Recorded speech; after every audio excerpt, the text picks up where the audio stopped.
Aí galera, o professor Lustosa na área passando para te falar que tem mais uma aula gratuita do Alphacom agora, isso mesmo. Não se esquece de pegar o material que está na descrição do nosso vídeo, se inscrever no canal e apertar a sinetinha para ser notificado das nossas aulas e dar aquela curtida, né?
Pintando na telinha para falar sempre sobre ele, o nosso queridíssimo direito administrativo.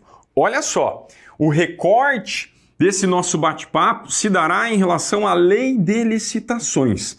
Ah, professor, lei de licitações a 8666? Negativo. Hoje trataremos da nova lei de licitações e contratos administrativos. Se aparecer o nomezinho lá, Marco das Licitações e Contratos, nós estaremos tratando dessa camarada aqui, Lei 14.133 de 2021. E aí você já deve estar se perguntando, professor, mas eu tenho a antiga Lei Geral de Licitações e tenho a nova. Por que eu só não estudo a nova? Se liga!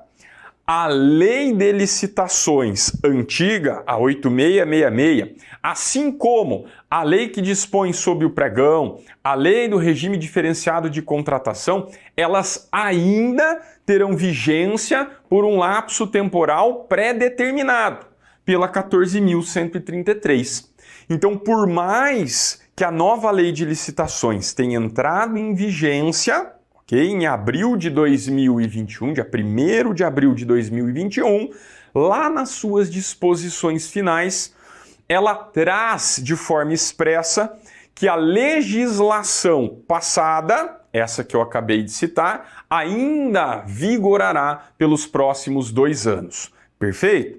E olha só, formalmente vai vigorar a 8666, a 10520 pelos próximos 2 anos. Porque na prática esse lapso temporal vai ser muito maior, né? Se a gente pegar a assinatura de um contrato depois de ultrapassados esses 2 anos, tem prazo para o cumprimento do contrato, pô, a gente vai chegar lá no final da década de 20, frouxo, frouxo, frouxo. E o que a gente precisa, então, lembrar, saber e compreender sobre essa nova lei? Percebam, há muito tempo já se discutia a necessidade de uma legislação mais atualizada, compatível com os tempos modernos. E é exatamente nesse contexto, nesse âmbito, que o nosso legislador promulgou a 14.133. Fechado? Então, cuidado, tá? Primeiro ponto, a lei de licitações, o chamado marco das licitações e contratos administrativos, tá aqui. Só que a gente não pode esquecer, e aí já cabe a nossa primeira observação, ok? Antes mesmo da gente discutir o conceito propriamente dito, a observação é que a legislação anterior ainda está em vigência, ok? Em vigência. E quando eu falo lei anterior, 8666, a lei de pregão que trouxe, que regulamentou o pregão, que a gente vai ver que agora virou regra, ok? Como a adoção das modalidades licitatórias, a 10.520. A gente tem também a lei que trata sobre o regime diferenciado de contratação, perfeito? A 12.426. Então a ideia é essa, que exista concomitância na aplicação. Tá? Então posso aplicar qual eu quiser? Exatamente essa ideia. E eu já vou tratar mais especificamente desse assunto. Tranquilo? Então, feita essa introdução inicial, é muito importante. Muita gente se pergunta, pô, vale uma, não vale a outra, qual que cai no concurso? Se não houver expressa previsão no edital, podem aparecer as duas leis, ok? Tanto a 8666 quanto a 14.133. Fechado? Tranquilo? Pô, beleza, professor, então não é mole não. Quem disse que seria? Perfeito? E é exatamente dentro desse raciocínio, para tentar esclarecer melhor sobre o tema, é que a gente vai já partindo do seu conceito, tá? O que é licitação? Qual que é a finalidade da licitação? Para que serve essa bagaça chamada licitação, professor? Perceba, quando nós estamos falando de administração pública, os servidores, os empregados, os agentes públicos como um todo, quando eles desempenham suas atividades, suas funções, eles o fazem buscando sempre o quê? Alcançar finalidade pública, interesse público, ok? E quando nós pensamos que a administração, ela também necessita fazer a contratação de prestação de serviço, a aquisição de determinados bens, ela, para que busque a proposta mais vantajosa no sentido de que alcance o interesse da coletividade, que traga um resultado mais útil, mais eficaz, ela vai abrir a oportunidade de todos aqueles interessados que têm interesse em contratar com a administração possam participar desse procedimento. Então, olha só que interessante. A regra para a administração pública, como ela atua, não em nome próprio, mas em nome da coletividade, é que ela realize licitação. Perfeito? Então, qual que é a ideia de licitação? Nada mais é do que um procedimento de natureza administrativa que visa a escolha da proposta mais vantajosa ou que traga o resultado mais vantajoso para a administração. Ah, beleza, professor. Então isso significa que a administração pública ela sempre busca o valor menor quando ela quer comprar e o valor maior quando ela quer vender? Negativo. E uma das principais mudanças que nós conseguimos enxergar com a nova lei de licitações foi justamente a expressão, a busca de um resultado mais vantajoso. Então a gente alia a ideia da antiga lei, a proposta mais vantajosa, e une com a ideia do alcance de um resultado, de uma efetividade na busca dessa proposta mais vantajosa. Ok? Inclusive, nós vamos ver que a busca da proposta mais vantajosa está erigida como um dos princípios expressos na Lei Nova de Licitações. Fechou? Então, olha só, como que a gente conceitua, professor, de forma bem sintética, para que a gente comece a trilhar aí o nosso raciocínio. Então, conceito, o que significa licitação?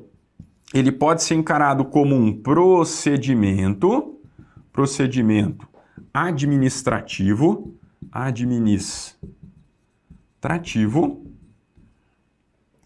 que busca alcançar a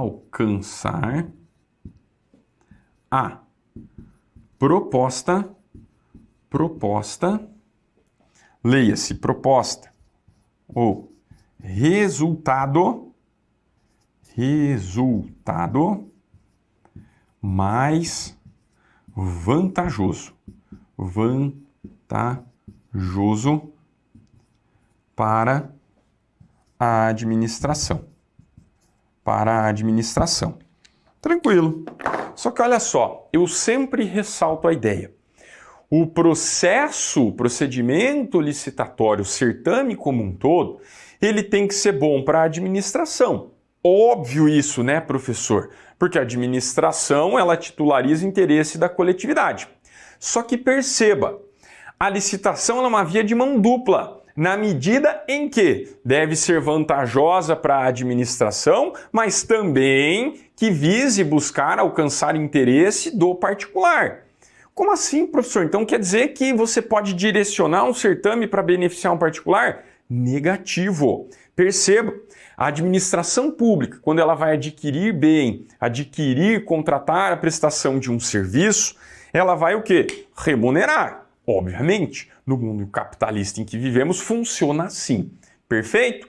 Se ela vai pagar, alguém vai receber. Esse alguém que vai receber, o prestador de serviço, fornecedor do bem, ele vai almejar o quê? Vantagem financeira. Isso é óbvio, tá? Não adianta a gente pensar de forma contrária, beleza? Seria dar murro em ponta de faca.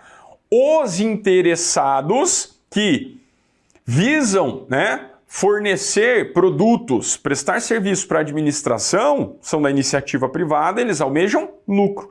Ou seja, a licitação ela tem que ser vantajosa para a administração, mas também tem que ser atrativa aos particulares. E não só atrativa. A administração ela tem que conferir a oportunidade a todos os interessados para que venham a participar desse procedimento. Ok? Então, para a gente fechar o conceitinho aqui, é o procedimento administrativo que busca alcançar a proposta, o resultado mais vantajoso à administração, ok? E também, continuando aí o nosso conceitinho, e também visa oportunizar todos os interessados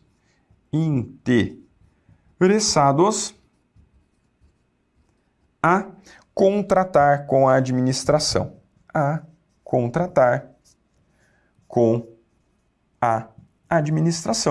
Obviamente, desde que preenchidos os requisitos, ok? E a gente vai estudá-los aí nessa nossa jornada, nessa nossa caminhada.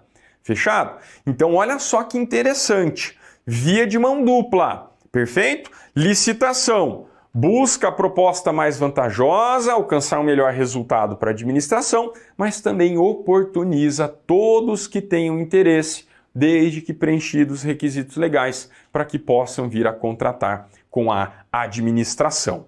Ok? Se liga aí. Olha só, é exatamente o conceito trazido pela professora Fernanda Marinella. A licitação é um procedimento administrativo destinado à seleção da melhor proposta dentre as apresentadas por aqueles que desejam contratar com a administração pública. Olha o bizu aqui, ó. E essa é uma das, entre aspas, grandes mudanças trazidas pela nova lei. A nova lei visa não somente assegurar a escolha da proposta mais vantajosa para a administração, mas busca também garantir a escolha da proposta apta a gerar o resultado de contratação mais vantajoso. Então, olha só, se liga, proposta mais vantajosa, resultado mais vantajoso, não necessariamente significa pagar menos para comprar, ou vender mais caro, ok, para dispor desse bem. Não é essa a ideia. Inclusive, a nova lei de licitações, ela extirpou as modalidades de licitação que eram ligadas ao valor dos objetos licitados. Olha só que interessante, ok? Então, a ideia sempre é trazer aquela via de mão dupla. Bom para a administração, tem que ser bom também para os interessados. Fechou? Pô, beleza, professor. Então, feita essa conceituação, ainda que breve, a gente já tem um norte, tá? E a gente vai passar, então, a análise de um segundo ponto importante. E aí a gente extrai esse ponto em relação à competência legislativa. Perfeito? Então, olha lá. Competência legislativa. Se liga, muita gente que estuda há um tempão não consegue ligar o direito constitucional com o direito administrativo. E aí, às vezes, acaba se perdendo. Então, olha só. Compete privativamente à União legislar sobre normas de âmbito geral, de caráter geral, em relação a licitações e contratos. Então, perceba. Cabe à União, que é pessoa jurídica de direito público, legislar sobre disposições gerais.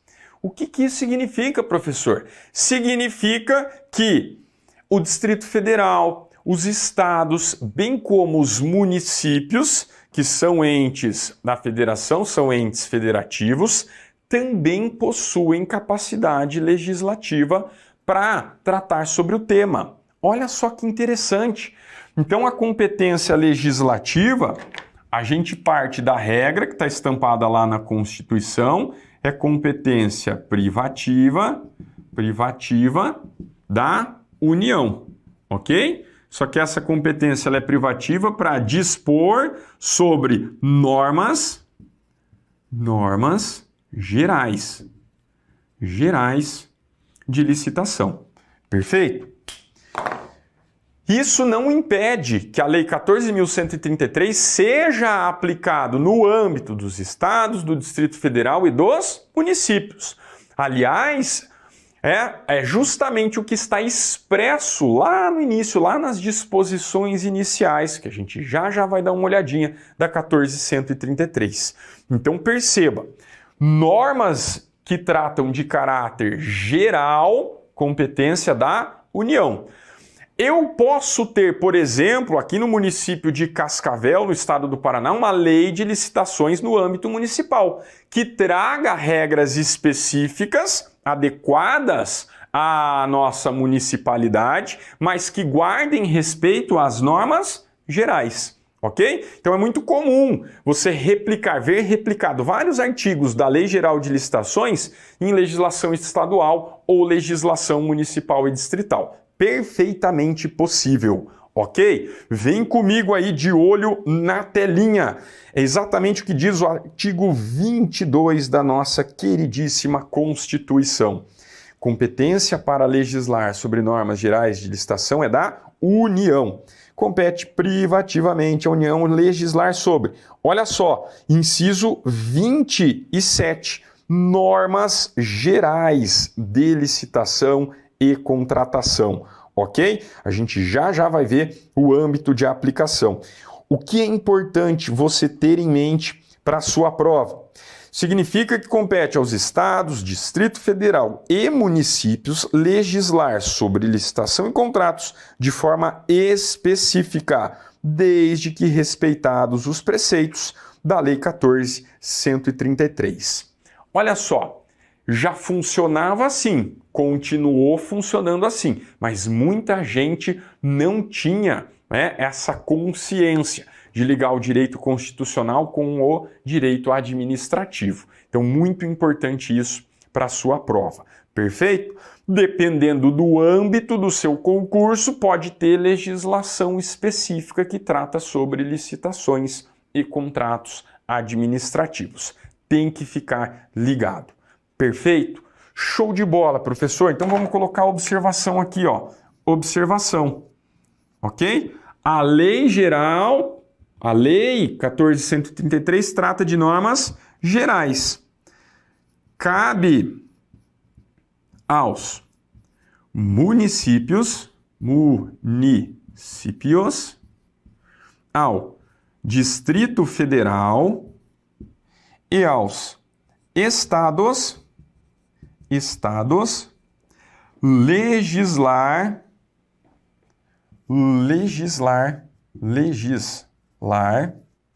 de forma específica.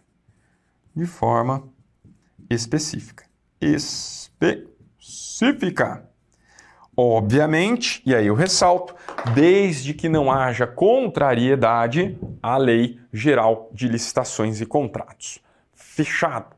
Beleza. Bora avançar? Pô, a gente já viu o conceito, já tratamos sobre competência. Olha só. Outro ponto importante, e aí a gente já vai para a leitura da lei, é o âmbito de aplicação. Âmbito de aplicação.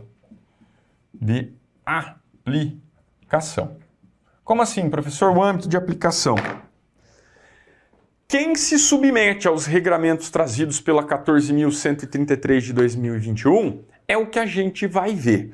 E como eu trouxe no início da minha fala, nós estamos diante de um procedimento de natureza administrativa, ou seja, a gente pensa em administração pública. Quando a gente pensa em administração pública, quem tem que vir à nossa mente? Se liga! Quando a gente fala em administração pública, nós temos que pensar na administração direta, ok? Quem é a administração direta, professor? Ela é composta pelos chamados entes políticos, União, Estados, Distrito Federal e municípios. São todas pessoas jurídicas de direito público interno, são dotados de personalidade jurídica, fazem parte da chamada administração direta. Perfeito? Então, União, Estado, Distrito Federal e municípios. Beleza, professor, só que além da administração direta, e aqui eu vou fazer uma ressalva, a gente vai colocar a chamada administração indireta, ok? Indireta. Com a ressalva de que em relação à administração indireta, a lei de licitações só vai ser aplicável às autarquias e às fundações. Ok? Fundações. Tá, beleza, professor. Mas eu já estudei organização da administração pública, tá faltando gente aí. Tá faltando entidade administrativa. Além das autarquias, além das fundações, nós temos na administração indireta empresas públicas e sociedades de economia mista. Só que olha só a observação que eu vou fazer com você. As chamadas empresas estatais, elas têm regulamento próprio. Está lá na Lei 13.303 de 2016. Então, as licitações e contratos realizados pelas empresas estatais têm disposição específica, que é o que a gente vai anotar aqui, ok? Então, se liga na observação. Empresas estatais, as empresas estatais, estatais, leia-se. Empresas públicas e sociedades de economia mista têm regramento próprio, Lei 13.303 de 2016. Fechou? É exatamente o que está trazido, estampado lá no início da 14.133. Vem comigo, de olho na tela. Se liga no artigo 1º. Esta lei estabelece normas gerais de licitação e contratação para as administrações públicas, diretas, beleza, autárquicas e fundacionais. Show de bola! Tá? Administração indireta aí também, professor. E ela fala do âmbito da União, dos estados, do Distrito Federal e dos municípios e abrange. Olha só, além da administração pública como um todo, à exceção das empresas estatais, a lei de licitações também é aplicável em relação aos outros poderes da União. Como assim, professor? Poder judiciário e poder legislativo. Quando o poder judiciário e o poder legislativo eles desempenham as chamadas funções administrativas, ou seja, as funções atípicas, que são aquelas funções para quais aqueles poderes não foram criados especificamente, eu também aplico a Lei Geral de Licitações e Contratos. Ok? Perfeito? É exatamente o que está estampado nos termos do inciso 1. Se liga. Os órgãos dos poderes legislativo e judiciário da União, dos Estados e do Distrito Federal e os órgãos do poder legislativo dos municípios quando no desempenho de função administrativa. Então, olha só, se liga, tá? Aqui o critério de adoção do nosso legislador foi o conceito material de administração pública. Então, quando estes outros poderes, o legislativo e o judiciário, desempenham funções administrativas, aí eu faço aplicação da lei de licitações. Fechou? Para encerrar o rol, nós ainda temos o inciso 2, os fundos especiais e as demais entidades controladas direta ou indiretamente pela administração. Esses fundos especiais são aquelas situações em que não há, são fundos em que não são dotados de personalidade jurídica, mas que são criados para auxiliar no desempenho das funções administrativas, ok?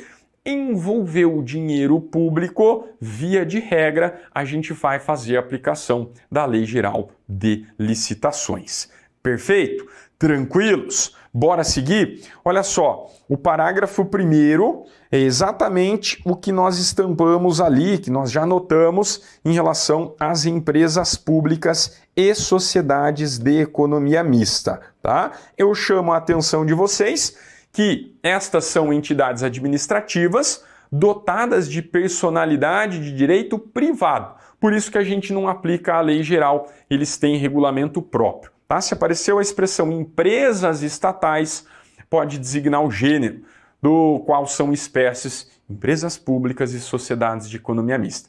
Tá, beleza, professor. Então as licitações para essas entidades completamente diferente? Não, até porque a Lei 13.303 ela expressamente prevê a aplicação subsidiária da Lei Geral de Licitações, que no caso é a 14.133. Fechado? Maravilha! Vamos seguir aí na tela. Além das hipóteses até agora analisadas, existem situações específicas nas quais também se aplica a lei, tá? E aqui o artigo 1º traz lá no bojo dos seus parágrafos questão de dever de licitar em relação a reparações sediadas no exterior, contratos para receber recursos de agências e organismos internacionais e contratos para atender reservas internacionais. Depende de ato normativo do Banco Central. Perfeito? Então a gente também tem esses apontamentos em relação à aplicação da Lei Geral de Licitações e Contratos. Bora avançar. Beleza, professor, a gente já está pegando aí o bizu, já vimos conceito, já vimos competência, âmbito de aplicação e olha só, também se faz importante a análise dos princípios, ok? Princípios. Professor, isso é chato, não gosto, mas não tem o que gostar, não tem para onde correr. A parte principiológica é muito importante. E a nova lei de licitações trouxe uma porrada, um balaio de princípios. Obviamente que as provas gostam de cobrar literalidade, tá? Então tem que fazer um esforcinho aí. Ah, mas eu tenho que decorar, tem que lembrar pelo menos quais são. A essência, né? Se você lembra o conceito, a essência da licitação, fica muito mais fácil você raciocinar na hora da sua prova, tá? Mas olha só que interessante. Quando a gente fala da parte principiológica, nós temos os princípios constitucionais, que são aqueles lá do artigo 37, caput da Constituição, e nós temos princípios específicos, perfeito? Que são esses camaradas aqui que eu vou jogar na tela para vocês. Então, olha só, se liga, o artigo 5º, ele traz uma redação relativamente extensa, e a gente vai esmiuçá-lo aí na medida do possível, ok? O que de mais importante tem? Então, olha só.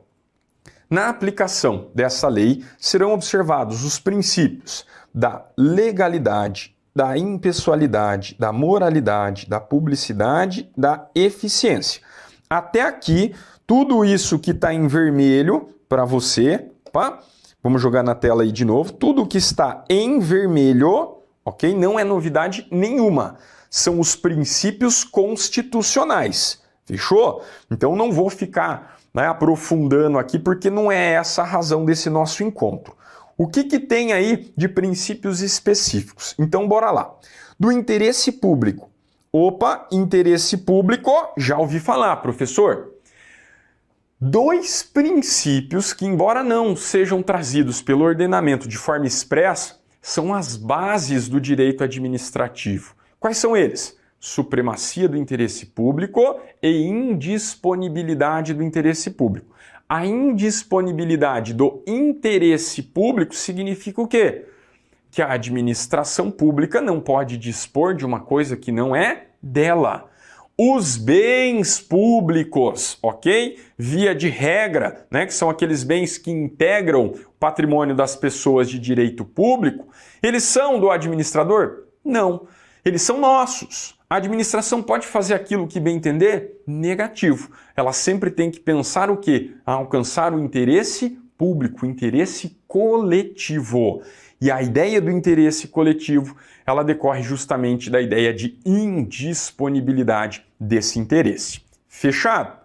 Próximo princípio aí, ó, da probidade administrativa, tá? Esse aqui foi trazido de forma expressa, mas ele está ligado aí com a ideia de honestidade, de moralidade. Percebam que o nosso legislador, ele pecou pelo excesso, né? Ele traz vários princípios para não abrir margem de dúvidas. Quais serão os preceitos que deverão ser seguidos dentro da lei de licitações? Então, probidade tem a ver com ética, com moral, ok? Com honestidade do administrador público.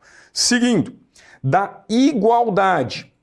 Você trazer critérios que venham a igualar a situação daqueles que tenham interesse em contratar com a administração. Perfeito? Dependendo da situação, pode haver critérios diferentes para os interessados. Essa é a ideia de igualdade. Você tratar igual quem é igual, tratar diferente quem é diferente. Basicamente essa é a ideia. Voltando aqui, princípio do planejamento, que está ligado à questão de organização, de eficiência e de eficácia, que também são princípios, ok? Há uma série, né, de estudos de preparação prévia para que seja feito o procedimento licitatório, essa é a ideia de planejamento. Princípio da transparência, que está ligado aí com o princípio da publicidade, né, em você trazer a possibilidade dos interessados, dos particulares, em exercitar alguma espécie de controle em relação ao processo licitatório, perfeito? Volta comigo na tela. Princípio da eficácia é a busca de resultados, já foi falado. Princípio da segregação de funções. Olha só, isso aqui é novidade. Segregação de funções significa que um agente público que atua em determinada fase da licitação, do procedimento licitatório, não vai poder atuar em outra, justamente para gerar o quê? Um maior distanciamento, uma maior imparcialidade, uma maior forma de controlar, né, qualquer espécie de influência e ingerência que pudesse haver em relação à legislação anterior, ok? Volta comigo na tela, princípio da motivação, esse aqui também está ligado, né, à própria ideia de atos administrativo, exposição de fatos e de direito que levam à prática do procedimento. Princípio da vinculação ao edital, é a ideia que o edital é a lei do certame, é a lei da licitação. Se está no edital, deve haver, né, melhor dizendo, a previsão no edital para que possa ser cobrado. Se não está no edital, não vale. Essa é a ideia de vinculação. E está atrelada ao julgamento objetivo. Uma vez expostos os requisitos, ok? Eles devem ser analisados de forma objetiva, sem subjetividade, sem margem de preferência subjetiva do agente público que vai conduzir o certame. Beleza? Avançando aí, princípio da segurança jurídica, a gente também consegue enxergar esse princípio aí em outros pontos do direito administrativo, que é aquela ideia, né, de você conferir a mesma interpretação a uma norma que já tenha produzido seus efeitos, né, para que vise aí, evite que a administração mude a interpretação da mesma lei. Princípios da razoabilidade, e aí eu já me permito aqui ligá-lo com o princípio da proporcionalidade, que é aquela ideia de necessidade, de adequação, de utilidade, ok? De você empregar o procedimento licitatório quando for necessário, adequado e útil à administração e ao interesse coletivo.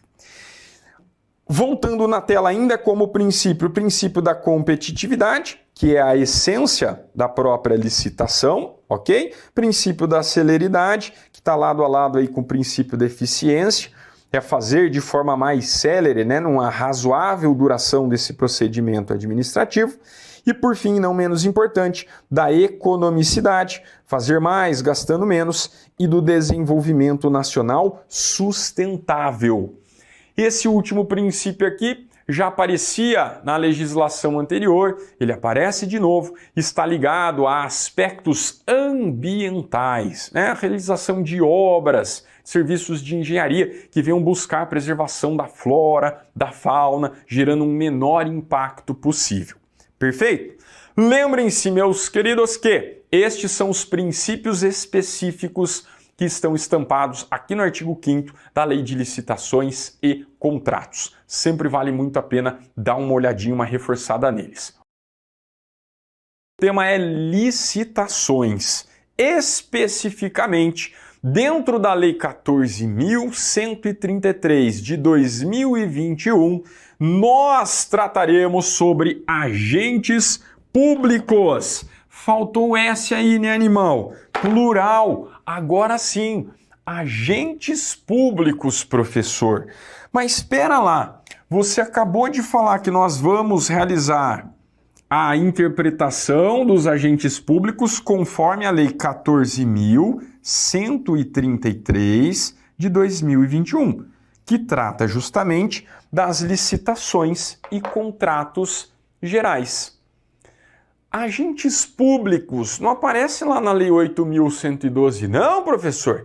Isso aí não é conceito doutrinário? Eu já ouvi falar de classificação dessa bagaça aí. Agente político, agente administrativo, particular em colaboração com o Estado. Será que eu posso adotar essa classificação aqui dentro da Lei 14.133? Muito cuidado, perfeito? Dentro do direito administrativo, mais especificamente na Lei de Licitações, estas duas palavrinhas, elas vão ganhar um sentido um pouquinho diverso daqueles que nós comumente costumamos, né? Frequentemente ouvimos aí, lemos a respeito. Então, olha só, cuidado, porque quando a gente pensa em agentes públicos, normalmente nós pensamos em alguma pessoa, alguma estrutura que tenha ligação com a administração pública. Fechou? Só para relembrar rapidamente, e aí eu já vou pegar o raciocínio para que você consiga fazer a distinção. Quando a gente pensa em agentes públicos, nós podemos utilizar essa expressão em sentido amplo, ok? E dentro desse sentido amplo, tem uma galera que entra nesse balaio. Quem que é essa galera, professor? São os chamados agentes políticos, ok? Nós também podemos colocar aí os chamados agentes administrativos e nós podemos colocar ainda os particulares. Desde que colaborem com a administração. Particulares que atuem em colaboração. Então, olha só, essa classificação aqui aparece em todo o bom manual de direito administrativo. Resumidamente, todo aquele que tem algum vínculo com a administração pública, que desempenhe funções, atividades, mandatos, cargos, enfim, para que venham a prestar serviços afetos à administração pública, serviços públicos em geral, nós vamos considerá-los agentes públicos. E olha só como é importante. Além do conceito, a gente precisa entender o contexto da questão. Por quê? Quando nós falarmos daqui para frente em licitações e contratos administrativos, não está errado utilizar o termo agentes públicos. Pelo contrário, a própria lei de licitações traz dentro de um dos seus capítulos os chamados agentes públicos, ok? Nós já vamos ver lá a redação do artigo 7º e 8º. Então, olha só, muita atenção. Se aparece agente público, agentes públicos, no sentido lato, no sentido amplo, tudo bem, eu posso utilizar essa expressão. Inclusive, essa classificação que eu expus aqui é a adotada, é a que prevalece majoritariamente. E a gente tem as suas subespécies. A gente tem servidores públicos, empregados públicos, temporários, agentes credenciados, honoríficos, etc, etc, etc. Não compete aqui ficar esmiuçando sobre a classificação. Por quê? O que a gente precisa entender é a diferença. Embora a lei de licitações tenha utilizado essa expressão, nós precisamos entendê-la dentro do contexto de licitações. Combinado? Fechou? Vem comigo então. Se liga, tá na tela aí os agentes públicos. Com o advento da Lei 14.133, várias inovações foram trazidas pelo legislador. O Marco das Licitações e Contratos traz um capítulo específico acerca dos agentes públicos, os quais atuarão nas contratações públicas. Caberá à autoridade máxima do órgão ou entidade promover a gestão por competências e designar agentes públicos para o desempenho das funções essenciais à execução da lei. Se liga agora no bizu. Estes agentes serão designados como agentes de contratação e deverão necessariamente atender aos seguintes requisitos legais. E a gente já vai ver quais são os requisitos. Mas olha só que interessante. Com base e sabendo da classificação dos agentes públicos de forma ampla, quando a gente pensa no âmbito, melhor dizendo, da lei de licitações, vamos colocar aqui um OBS, ok? Observação. Essa é a ideia. Os agentes públicos, aqui na lei de licitações, serão chamados de agentes de contratação. Ok? E já nós vamos ver quais são os requisitos aí. Então, olha a terminologia, tá? Isso aqui é para derrubar PQD, para derrubar paraquedista, que cara, vou fazer essa prova aqui, não sabe nem o nome, né? Onde coloca o nome. Beleza? O cara, em vez de colocar o nome, ele coloca o polegar, né? Pronto, tá pronto, já assinei. Se liga! agentes de contratação. São aqueles servidores, nós vamos ver que preferencialmente serão servidores ou empregados, ok? Que conduzirão o procedimento licitatório. Então eles vão ganhar uma roupagem nova, uma nomenclatura nova. Eles são agentes públicos. Nós vamos ver que eles até podem ser particulares, mas via de regra são agentes públicos, têm ligação com a administração pública e são eles os responsáveis pela condução dos certames, dos procedimentos licitatórios. E eles vão ganhar esse nomezinho aqui, ó, agentes de contratação. Perfeito? Legal? Grosso modo, via de regra, né, nós vamos ver em momento oportuno as modalidades de licitação. Vai ver pregão, leilão, concorrência, tá? Então, um agente de contratação, ele, grosso modo, ele pode ser visto como o pregoeiro lá do pregão, ou leiloeiro lá do leilão, tá? Então, essa é mais ou menos a ideia. E qual que é o bizu da lei? Quem vai designar este agente ou esses agentes de contratação? É a autoridade máxima do órgão, conforme eu fiz a leitura aqui para vocês e joguei na telinha. Perfeito? Então, definido qual será o agente de contratação, é ele quem vai organizar toda a parte procedimental e, em tese, vai chegar até o final do processo licitatório, né? Até a homologação, que a gente vai ver que é a fase final lá dentro do procedimento. Perfeito? Legal? Pô, show de bola, professor. Então a gente não pode confundir agente de contratação com essa expressão agentes públicos, tá? Faço a ressalva de novo. Se o contexto, se a questão permitir você tratar um agente de contratação como agente público, se ela utilizar essa expressão de forma ampla, de forma geral, beleza. Eu estou insistindo nisso porque eu sei que concurseiro gosta de achar pelo em ovo. Tá? Ele fala, essa expressão aqui é diferente, o professor falou que é agente de contratação, então não é agente público. Cuidado, respira, não decora, pensa, aí você responde. Combinado? Fechado? Essa é a ideia. Beleza, professor, então os agentes de contratação são aqueles que serão responsáveis pela condução do procedimento licitatório. Isso! E eles precisam preencher algumas regras, ok? Essas regras estão estampadas lá no artigo 8º. Se liga, vem comigo. Olho na telinha. Os chamados agentes de contratação. Primeiro ponto, primeira característica. Devem ser preferencialmente, olha o destaque, servidores efetivos ou empregados públicos dos quadros permanentes da administração. Bora anotar e aí eu faço as considerações. Então, em relação aos agentes de contratação, e essa é a regra, a gente vai ver que tem exceção, serão preferencialmente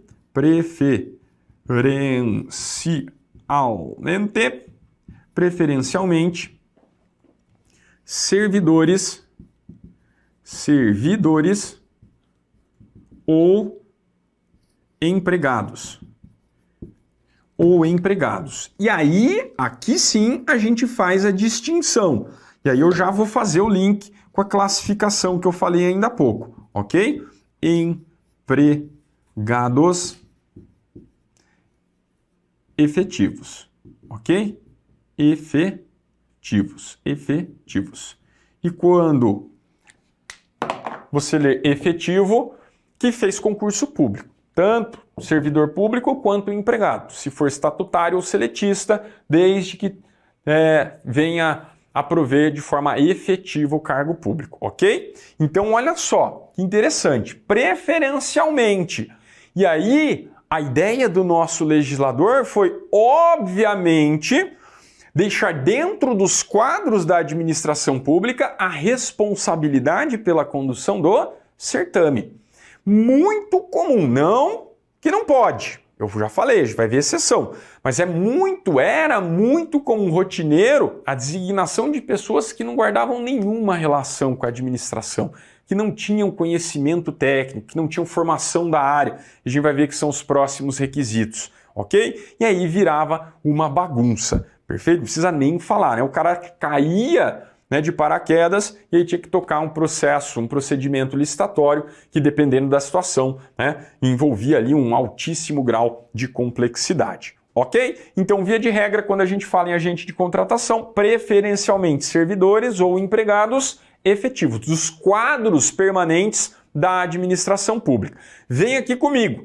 Né? Dentro dessa classificação geral, os agentes administrativos, que a gente diferencia servidor público, empregado público e temporário. Sacou? Como tem ligação, como faz sentido a gente pensar em um agente de contratação como também sendo um agente público? Fechou? Próxima característica, tá na tela aí, ó. Devem ter atribuições relacionadas a licitações e contratos ou possuir formação compatível ou qualificação atestada por certificação profissional emitida por escola de governo, criada e mantida pelo poder público. Então, olha só, óbvio, é óbvio, mas no Brasil nem tudo que é óbvio, né, pode deixar de ser escrito. Então, olha só, preferencialmente servidor empregado que tenha relação, ok? Ou que desempenhe atividades relacionadas. Então, se liga, ok? Desde que desempenhe atividades relacionadas.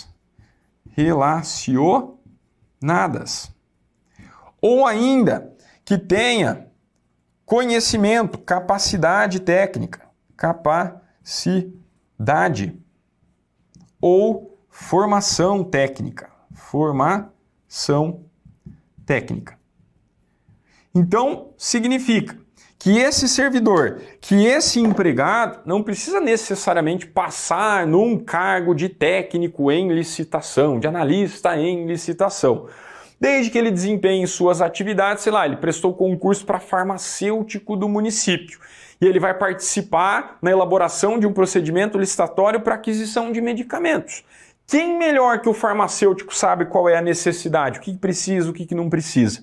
Então, desde que ele desempenhe atividades relacionadas, tenha capacidade, formação técnica compatível.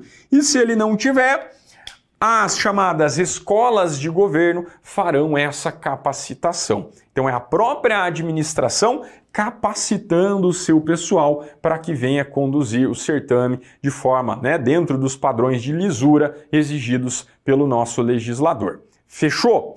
Bora voltar. E outra situação que a gente não pode esquecer, além dessas duas características, e aqui na verdade se trata de uma vedação, né? Não pode ser um agente de contratação, tá aí na tela. Não podem ser cônjuge ou companheiro de licitantes ou contratados habituais da administração, nem tenham com ele vínculo de parentesco, colateral ou por afinidade, até o 3º grau ou de natureza técnica, comercial, econômica, financeira, trabalhista e civil. Então a gente faz a anotação aqui, ó, além de ter capacidade, e a gente coloca, na verdade, como uma observação, né? Na verdade é uma vedação. Observação, vedado o grau de parentesco. Vedado o parentesco, ok? Parentesco. E aí aqui, seguindo os termos, né, da ideia estampada lá na súmula vinculante número 13, que veda o nepotismo, até 3º grau, a gente não pode ter aí a designação desses agentes de contratação. Fechou? Perfeito? Pô, legal, professor. Então apareceu esse termo aqui, a gente lembrou dessas características, show de bola.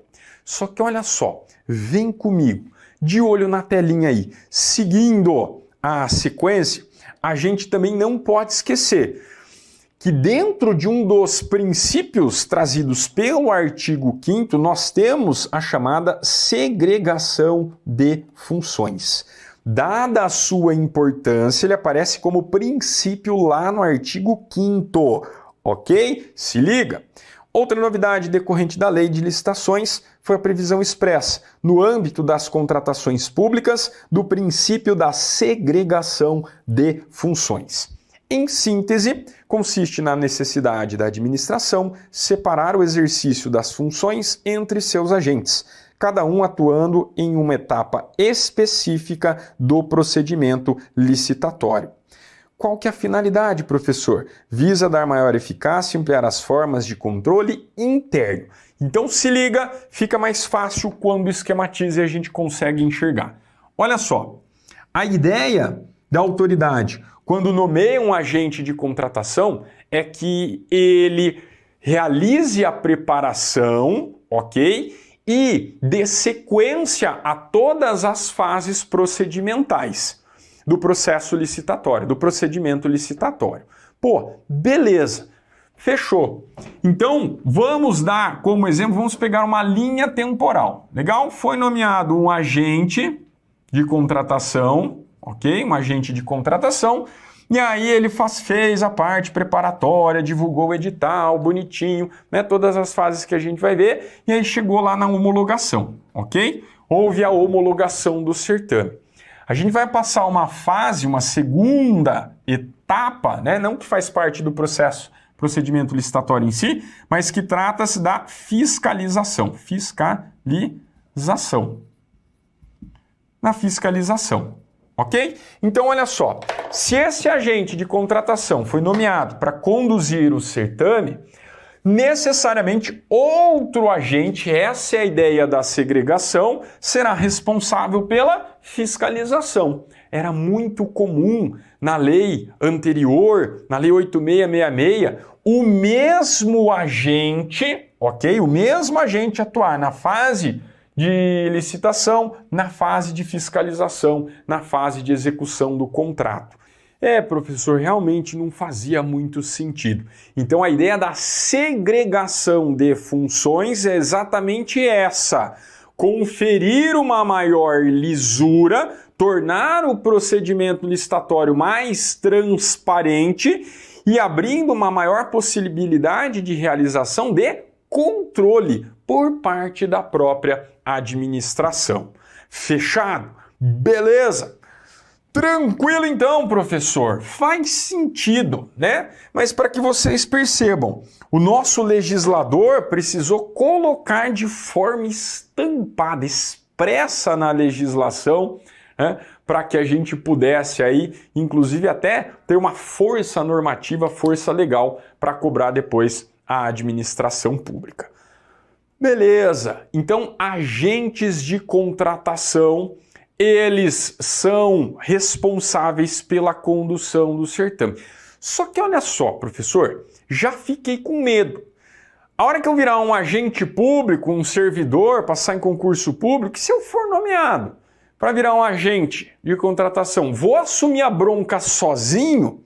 Perceba, a própria lei de licitações, ela traz a possibilidade de uma equipe de apoio que venha auxiliar esse agente de contratação, na mesma forma que já funcionava em relação ao pregoeiro.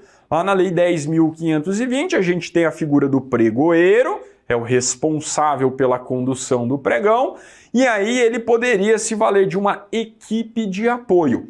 Aqui funciona da mesma forma. Perfeito? Vem comigo então, tá na tela. Olha só, nos termos do artigo 8º da Lei de Licitações, como a gente já anotou aí, é a pessoa designada pela autoridade competente entre servidores efetivos ou empregados públicos dos quadros permanentes da administração para tomar decisões, acompanhar o trâmite da licitação, dar impulso ao procedimento licitatório e executar quaisquer outras atividades necessárias ao bom andamento do certame até a homologação.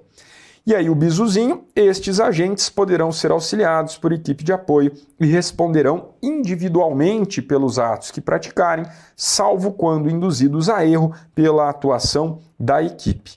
Cuidado, destaco a questão da responsabilidade. Por mais que seja possível o apoio de uma equipe a esse agente de contratação, a sua responsabilidade se dará de forma individualizada. É o que a gente anota aqui em relação à observação número 2, ok? Então, o OBS número 2, ainda em relação aos agentes de contratação, perfeito? Poderão poderão ter auxílio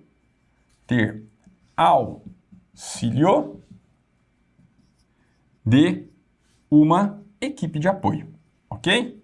Equipe de apoio. Equipe de apoio. Seguindo aí, contudo, serão responsabilizados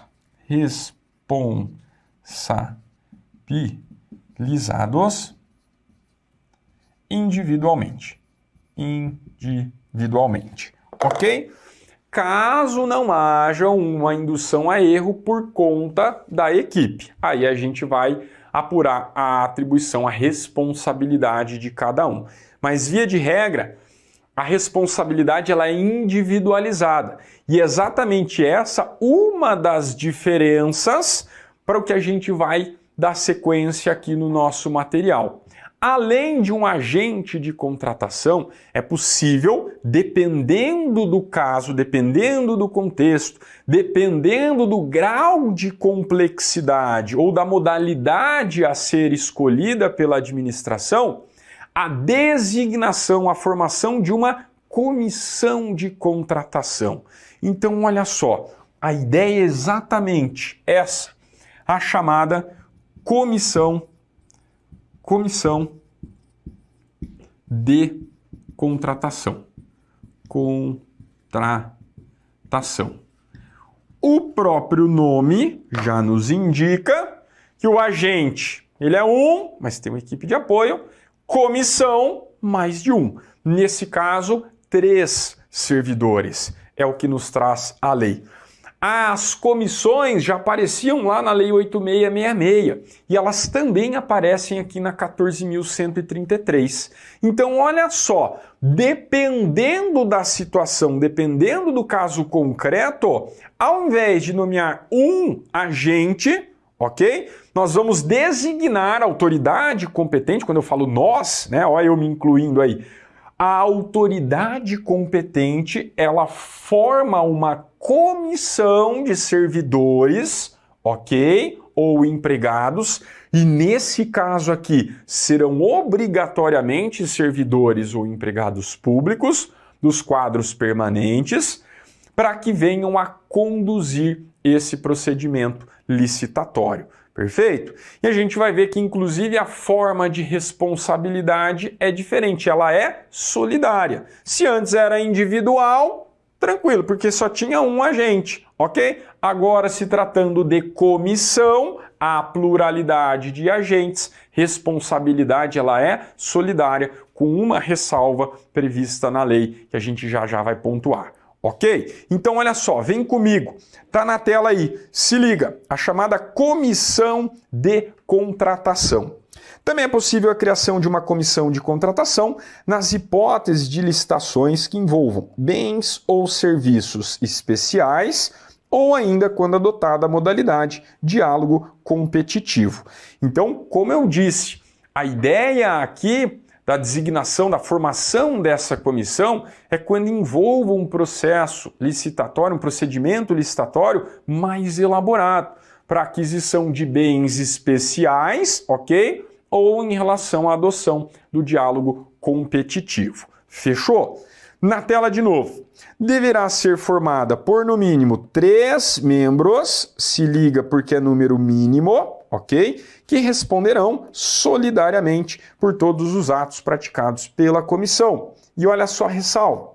Ressalvado o membro que expressar posição individual divergente, fundamentada e registrada em ata, lavrada na reunião em que houver sido tomada a decisão. Ok? Olha só, então se liga. Diferentemente de um agente, na comissão, número mínimo. Mínimo 3 agentes, ok?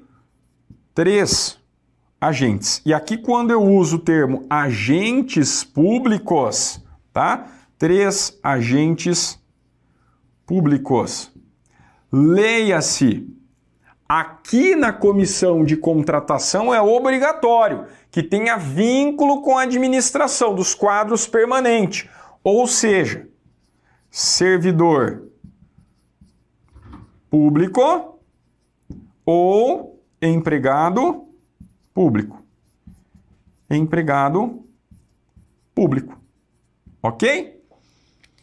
Se lá no agente de contratação era preferencialmente um servidor ou empregado, aqui é obrigatória a designação desses membros que formarão a comissão. Perfeito? Como eu disse, é só lembrar, com um procedimento mais complexo, que envolve um conhecimento mais específico. Então se torna a presença obrigatória de no mínimo 3 agentes públicos. Leia-se, servidor público ou empregados públicos dos quadros permanentes da administração. Ok? Outro ponto que a gente não pode esquecer é a responsabilidade. Responsabilidade. Responsabilidade, nesse caso, ela é solidária. Solidária. Ok? Cuidado! Se eu tenho 3 membros dessa comissão, um deles fala, ó, não estou de acordo. Perfeito? Ele discorda lá da adoção de um procedimento. Fazia parte da discricionariedade da administração e fala, não, discordo. Eu acho que não pode ser feito assim. Perfeito? Se ele registra esse seu entendimento divergente, fundamenta e coloca na ata, ele se exime de responsabilidade. Ok? Porque ele vai ter essa liberdade para manifestação, desde que seja fundamentada. A ideia é exatamente essa. Pluralidade de ideias, né? O agente de comissão só. Comissão são 3, no mínimo 3. Então é justamente para trocar ideias, debater, discutir sobre o que é mais vantajoso, a adoção de qual procedimento é mais vantajoso para a administração pública. Fechou? Muita atenção, fica ligado, porque essas diferenças é que vão aparecer na sua provinha e muito provavelmente porque elas envolvem literalidade da Lei 14.133. Ok? E para a gente arrematar aqui, ó, em licitação que envolva bens ou serviços especiais, cujo objeto não seja rotineiramente contratado pela administração, poderá ser contratado por prazo determinado serviço de empresa ou de profissional especializado para assessorar os agentes públicos responsáveis pela condução da licitação. Então, olha só, essa observação trazida pelo legislador deixa de forma ainda mais clara, mais nítida, que a gente tem a designação de comissão quando o grau de complexidade ele é superior. Perfeito? Então pode haver até a contratação de uma empresa de pessoal especializado para auxiliar esses agentes públicos. Fechou? Tranquilo? Então, tema quente, cuidado com essa expressão, beleza? Porque a lei de licitações trata ela de uma forma diferente do que nós já estamos habituados. Então, feitas essas considerações, vai matar a pau na hora da prova. Lei 14.133 de 2021, que é a famosa Lei Geral ou Marco das Licitações e Contratos Administrativos. Perceba, a lei ela é relativamente extensa, mas obviamente que nós, fazendo os recortes, os ajustes necessários, conseguimos enxugá-la para que ela seja melhor compreendida. Para que a gente possa entender qual ou para que o nosso legislador fez esta bagaça chamada, numerada, melhor dizendo, de 14.133, nós vamos estampar quais são os objetivos da Lei de Licitações e Contratos.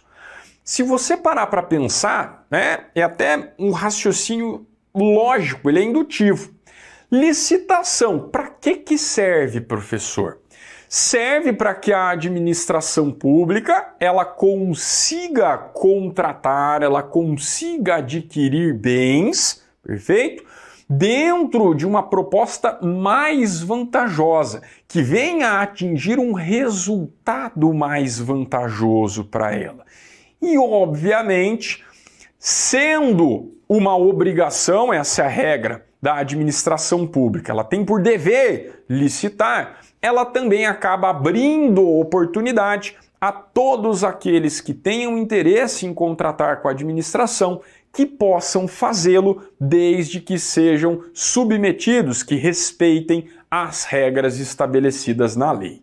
Ok? Então, olha só, vem comigo, se liga, tá na tela aí quais são os objetivos do processo licitatório. O processo licitatório tem, dentre os principais, então percebam, a lei nos traz um rol exemplificativo. Estes são os principais e, obviamente, os mais cobrados em prova. Inciso número 1. Assegurar a seleção da proposta apta a gerar o resultado de contratação mais vantajoso para a administração pública, inclusive no que se refere ao ciclo de vida do objeto. Olha só que interessante. Então, o primeiro objetivo aqui, a gente pode estampá-lo como busca do resultado. Resultado, essa é a palavra do dia, do resultado mais vantajoso. Vantajoso. Ok? Olha só que interessante. Lá na Lei 8666, nós já tínhamos a ideia da proposta, da busca da proposta mais vantajosa.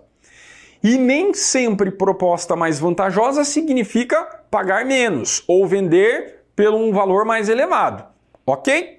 E aí, de forma clara, o nosso legislador, quando trouxe o novo marco das licitações, ele utilizou a expressão resultado mais vantajoso, para deixar de forma clara, não abrir margem de dúvidas, que nem sempre é quando a administração paga menos ou vende mais caro. Perfeito? Então, olha só, vez ou outra, dependendo, obviamente, do contexto, ela pode até pagar mais. Pode. Só que o resultado obtido vai ser o quê? Vai trazer mais benefícios, mais vantagens à administração. Por exemplo, se a administração pública contrata, sei lá, uma empresa, né, e essa empresa é especializada em achar vazamento de água. E aí todas as repartições públicas eles vão vazar e falar, ó, se a gente diminuir, sei lá, em 30% o consumo de água das repartições, paga tanto. Né? Se for 50%, paga tanto. Ele pode fazer uma vinculação entre a busca de uma vantagem maior em relação aos termos do contrato. Então vai ser mais vantajoso se reduzir, ok, o consumo, vai ser mais vantajoso para a administração. É isso que busca o processo licitatório. Perfeito? E olha só que interessante, né? A ideia aqui é que o resultado ele também leva em consideração a vida útil do objeto licitado. Muitas das vezes, a administração pública, buscando um menor preço, ela comprava muito material, adquiria muito mais do que precisava e esse material acabava ficando obsoleto, ok? Então, às vezes ou não, na maioria das vezes, compensa a administração adquirir menos, porque dada a evolução da tecnologia, as especificidades, as características do objeto, eles podem ficar defasados, podem se deteriorar com o transcurso do tempo. Muito interessante essa previsão aí, também trazida pelo legislador. Além da busca do resultado mais vantajoso, qual outro objetivo destaca a lei, professor? Vem comigo. Inciso 2, pintando aí na telinha para você. Assegurar tratamento isonômico entre os licitantes, bem como a justa competição. Então, olha só, a gente consegue também extrair aí alguns princípios. Legal? Então, a ideia do tratamento isonômico, princípio, obviamente, da isonomia, tratamento isonômico, isonômico, isonômico. O que significa? Dar a oportunidade, a mesma oportunidade para todos aqueles interessados que se encontrem na mesma situação jurídica. Ah, professor, então eu sempre tenho que dar a mesma oportunidade para todo mundo? Negativo. Existem algumas situações que permitem à administração pública conferir um tratamento diferenciado, na medida das desigualdades dos interessados no certame, ok? Então, o tratamento isonômico permite à administração a adoção de critérios que distinguem os interessados, perfeito? Desde que respeitados, obviamente, os limites principiológicos estampados na Constituição. Joia? É por isso, ok, que a gente consegue enxergar algumas situações, né, em que a administração pública dá prevalência a empresas brasileiras, por exemplo, em relação, em detrimento a empresas estrangeiras. Não tem problema nenhum, desde que respeitados os limites legais. Além do tratamento isonômico, visa assegurar também, ok, caráter competitivo. Caráter competitivo. Competitivo.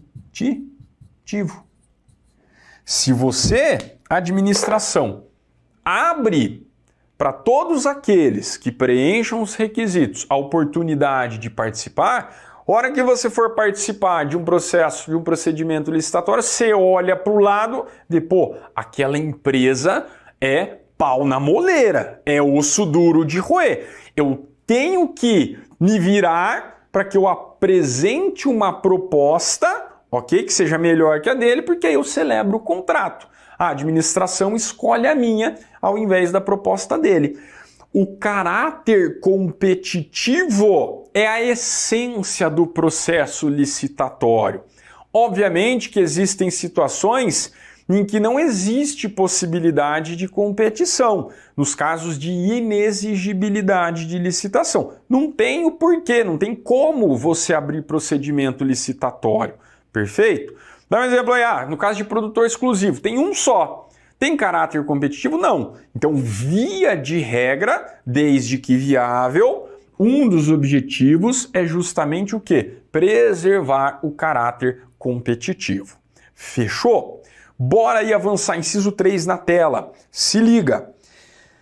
Um dos objetivos do processo licitatório também, tem como objetivo evitar contratações com sobrepreço ou com preços manifestamente inexequíveis e superfaturamento na execução dos contratos. Também, embora seja um objetivo lógico, nós não tínhamos expressa previsão legal como objetivo da licitação de evitar-se o superfaturamento, a inexequibilidade do contrato.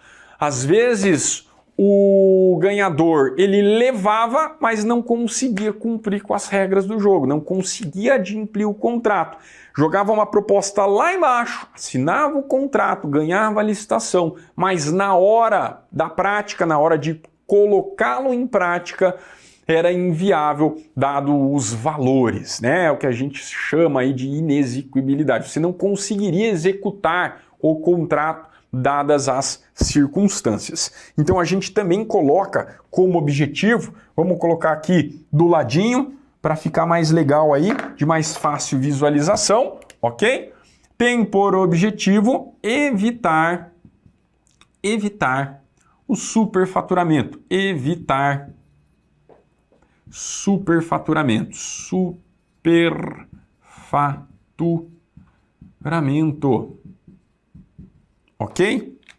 Ou malbaratamento, do patrimônio público. A ideia é abrir concorrência, ok? Se vai ter mais gente competindo com você, a ideia é que haja uma maior fiscalização, inclusive pelos interessados. Olha, a não ser naquelas hipóteses em que a formação de cartel, a fraude no processo licitatório, aí é outra história. Perfeito? E por fim, não menos importante, inciso 4, está aí na tela para você.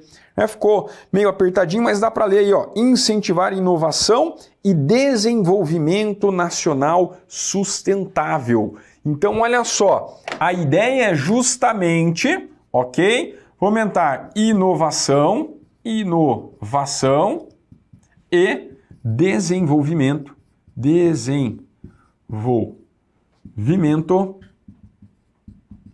nacional sustentável. Ok? Também aparecem como princípios. Nacional sustentável. Qual que é a ideia, professor? A administração pública, a partir do momento em que ela é consumidora de bens e serviços, se ela está no mercado, ok, com alto poder aquisitivo, é muito interessante que empresas que apresentem inovações, tecnologias, novidades, ok, venham a contratar com ela. Essa é a ideia, exatamente. Então, se você está no jogo, está no mercado, ok? Você tem que trazer inovação para que isso também seja um atrativo a mais para a administração na hora em que ela vai celebrar um contrato. E o desenvolvimento nacional sustentável, ele está ligado aí, né? Os exemplos trazidos pela doutrina, sempre ligados à questão de execução de obras, os serviços de engenharia. Pensa lá na execução de uma obra gigantesca, de uma usina hidrelétrica. Então serão exigidos aí estudo de impacto ambiental, o remanejamento de animais, reflorestamento, enfim. A ideia é trazer inovação, tecnologia, mas também preservando-se os recursos naturais existentes. É aquela casadinha, o direito administrativo andando lado a lado com o direito ambiental. Fechado? Beleza. Tranquilo, professor? E além dos objetivos, o que mais que a gente precisa ver? Segue aí comigo. Algumas características que o processo licitatório, o procedimento em si, ele precisa respeitar. Está aí na tela para você. Ao longo da realização do certame, são essas as características que merecem destaque. Os documentos serão produzidos por escrito, com data e local de sua realização e assinatura dos responsáveis. Importante essa característica, por quê? Nós vamos ver em momento oportuno que agora a regra das modalidades de licitação é que ela se dê em um ambiente virtual. Olha só que interessante. O que era exceção antes, que veio lá com a lei de pregão, o pregão virtual, agora passa a ser regra. Os certames eles só serão realizados de forma presencial quando necessário e justificados. E aí a ideia é que sejam necessários, ao longo desse procedimento licitatório, o registro dos documentos para fins o quê? Até de fiscalização, ok? Então se liga, porque hoje, com a tecnologia que nós temos, é muito mais fácil que estes certames sejam realizados em ambientes virtuais, mas isso não exime a administração pública de deixar tudo registrado, ok? Bora avançar aí? Em relação aos valores, os preços e os custos utilizados terão como expressão monetária moeda corrente nacional, ressalvado o disposto no artigo 52 dessa lei. Tem que ser din-din que está em vigor, em circulação no Brasil, perfeito? Muito embora possa se tratar de matéria-prima estrangeira, mas o pagamento tem que ser feito em moeda corrente nacional.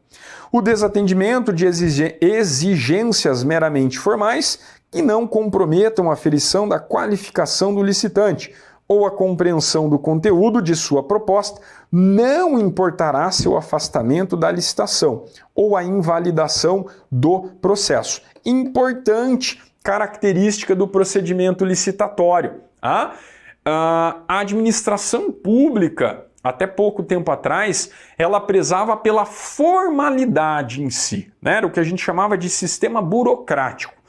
E com o advento das novas leis que tratam sobre a aplicação do direito administrativo, fica cada vez mais claro que a administração ela busca o resultado em detrimento das formalidades. Isso não significa que pode haver um atropelo aí. Negativo, ok? Tem a lei, tem as regras do jogo. Mas quando é possível, né, você sanear esse procedimento, que ele seja eivado de algum pequeno vício, alguma pequena irregularidade, preserva-se o ato buscando o resultado final, em detrimento da formalidade, daquelas regras cartesianas. Ok? Tranquilos? Bora aí, tem mais características, professor. Tá na tela. A prova de autenticidade de cópia de documento público ou particular poderá ser feita perante agente da administração, mediante apresentação de original ou de declaração de autenticidade por advogado, sob sua responsabilidade pessoal. Mais uma vez, aqui princípio da celeridade em voga, ok? Era muito comum repartição pública causar, não empecilhos, mas exigir, a prevalência de formalidades em detrimento ao resultado. Perfeito? Então, o advogado agora, obviamente, recaindo a responsabilidade sobre si, ele pode conferir autenticidade à documentação. Ok? Muitas empresas contratam advogados para que possam fazer parte de procedimentos licitatórios em nome da empresa, justamente já por terem conhecimento técnico da área, ok? E aí, na medida do possível, fazer as intervenções necessárias. Perfeito? Próxima característica aí, reconhecimento de firma somente será exigido quando houver dúvida de autenticidade, salvo imposição legal.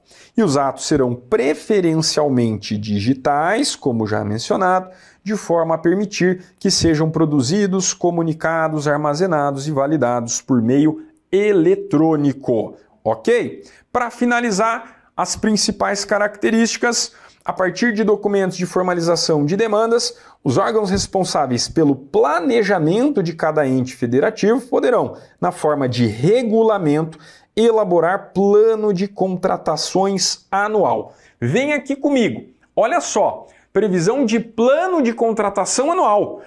Nada mais é do que a administração pública se organizar. Ela planeja o que ela vai adquirir no próximo ano. Pô, professor, genial! Pois é, mas precisou aparecer de forma expressa na lei, ok? Então é possível.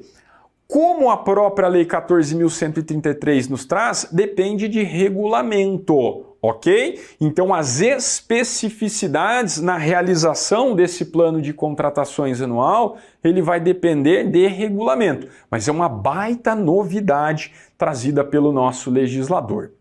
E está na tela aí para você mais uma das principais características. O plano de contratações anual deverá ser divulgado e mantido à disposição do público em sítio eletrônico oficial e será observado pelo ente federativo na realização de licitações e na execução de contratos. Fechado? Beleza? Maravilha, professor. Essas são as principais características. Como eu disse, ao longo da lei, a lei de licitações, ela é relativamente extensa. Nós temos características específicas, dependendo das modalidades de licitação, por exemplo, que serão analisadas em momento oportuno, ok?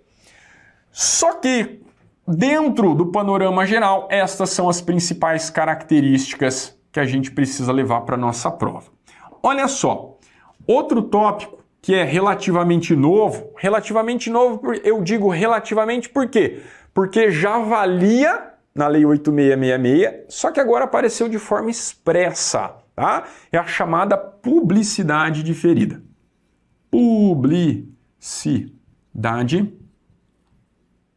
diferida. Publicidade diferida. O que é isso, professor? Publicidade diferida. Então, esse tópico é importante e a gente precisa contextualizá-lo, partindo da regra, e a gente vê quais são as disposições gerais. Via de regra, prevalece para a administração pública princípio da publicidade. Publicidade.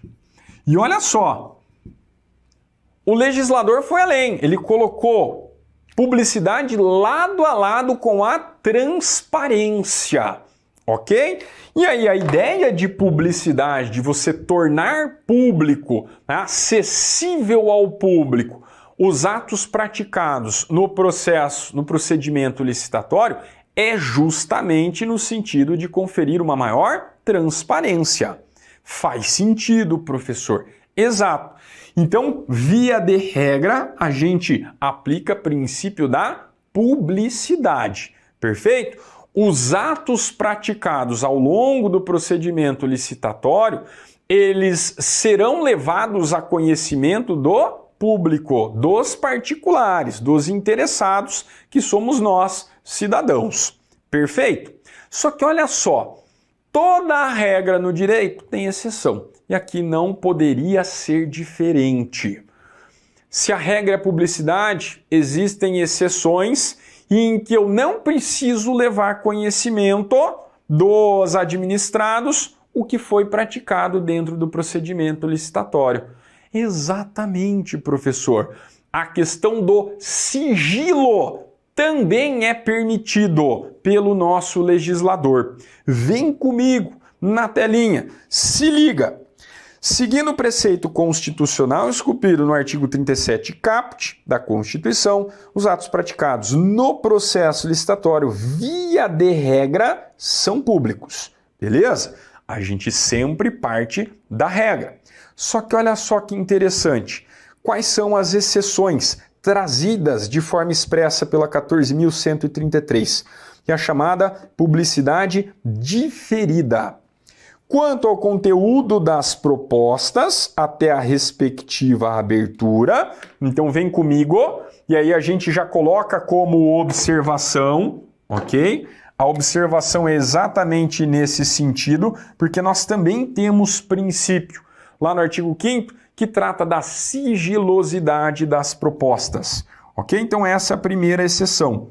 Sigilosidade das propostas.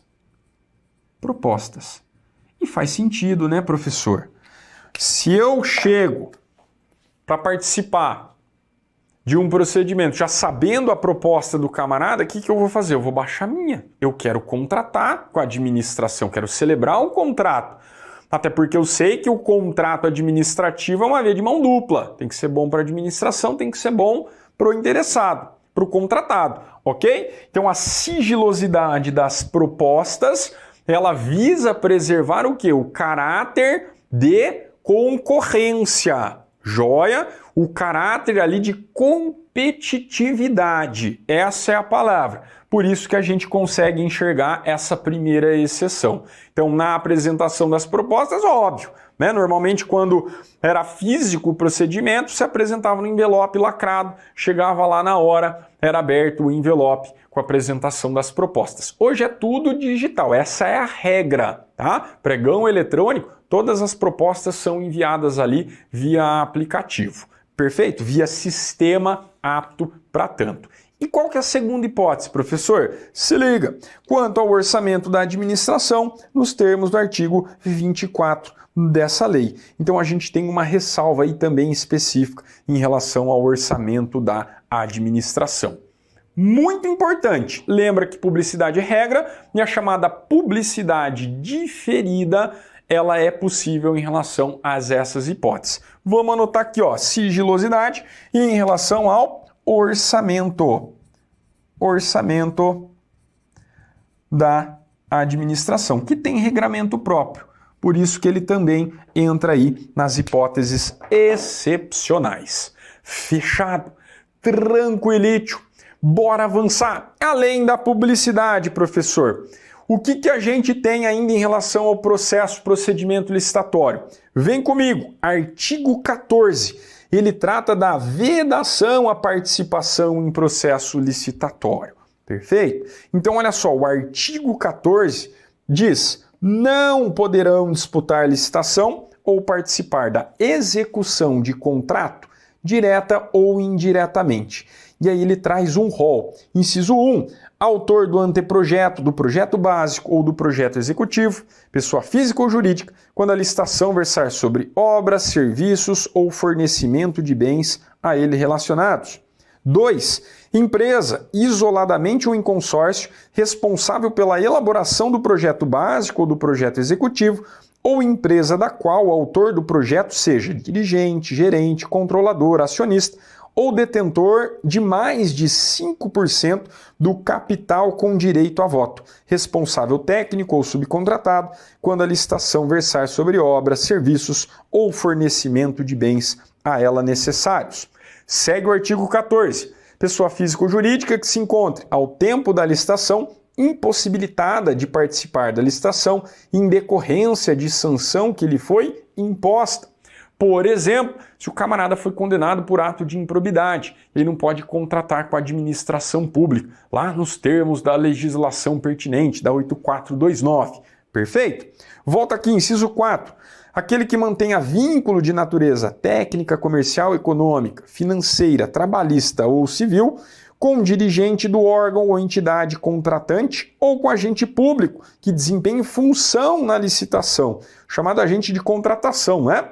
Ou atue na fiscalização, na gestão do contrato, ou que dele seja cônjuge, companheiro ou parente em linha reta, colateral ou por afinidade, até 3º grau, devendo essa proibição constar expressamente do edital de licitação. Ok? Inciso 5. Empresas controladoras, controladas ou coligadas, nos termos da Lei 6404, que é a Lei de Sociedades, ok? E inciso 6. Pessoa física ou jurídica que, nos 5 anos anteriores à divulgação do edital, tenha sido condenada judicialmente com trânsito em julgado por exploração de trabalho infantil, por submissão de trabalhadores a condições análogas às de escravo ou por contratação de adolescentes, nos casos vedados pela legislação trabalhista. Então, se liga, 5 anos. Ah, professor, mas não devia contratar nunca mais. Lembrando que não existe pena de caráter perpétuo, tá? Então, esses 5 anos contados a partir do trânsito em julgado de sentença condenatória. Fechou? Tranquilos? Então, olha só. Vimos quais são os objetivos, pelo menos o raciocínio. Também abordamos sobre publicidade diferida. E nos termos do artigo 14, vimos quais são as vedações de realização, de contratação, né, de certame e de contratação, consequentemente, com a administração pública. Fechado? Esse era o nosso recorte de hoje. Espero que você tenha curtido. Um grande abraço e até a próxima. Aí, ó, gostou da aula? Então, não se esquece de dar aquela curtida, fazer um comentário para a gente saber o que você achou, se inscrever no canal para assistir a aula com quem mais aprova no Brasil. Isso mesmo. E o material está aí na descrição do vídeo também, então pega esse material.